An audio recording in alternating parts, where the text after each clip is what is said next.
یہ کہانی ہے ایک چھوٹی سی بستی کے قبرستان کی، جہاں شب قبر کا راز چھپا ہے۔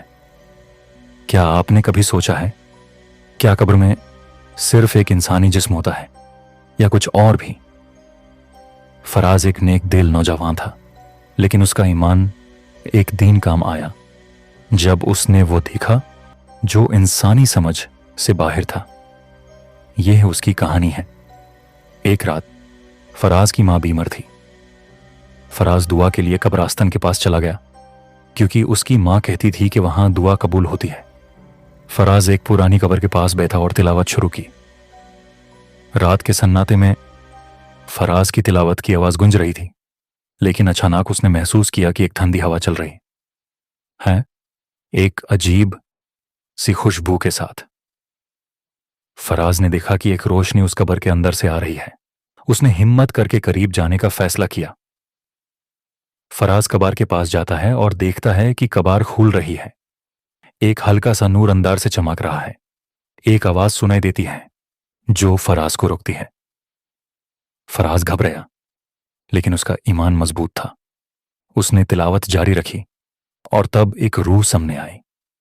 روح کا چہرہ روشن تھا، لیکن اس کی آنکھوں میں گہرا دکھ تھا۔ روح نے کہا، میں ایک انسان تھا جو زندگی بھر دنیا کے پیچھے بھاگتا رہا، مگر آج میری روح ترستی ہے ایک تسبیح کے لیے، ایک دعا کے لیے۔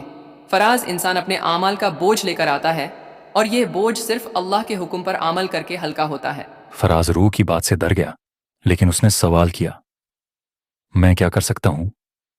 روح نے کہا، تم یہاں سے واپس جاؤ اور لوگوں کو بتاؤ کہ قبر کا انتظام دنیا میں ہی کرنا ہوتا ہے۔ اللہ کی رحمت اور عذاب دونوں حق ہیں۔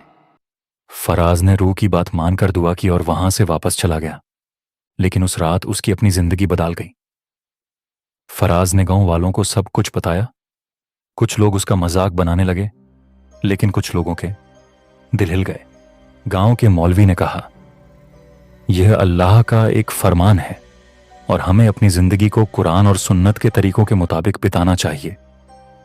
یہ صرف ایک کہانی نہیں، بلکہ ایک ہدایت ہے۔ کیا ہم اپنے اعمال کے لیے تیار ہیں؟ کیا ہم قبر کے سوالوں کا جواب دے سکتے ہیں؟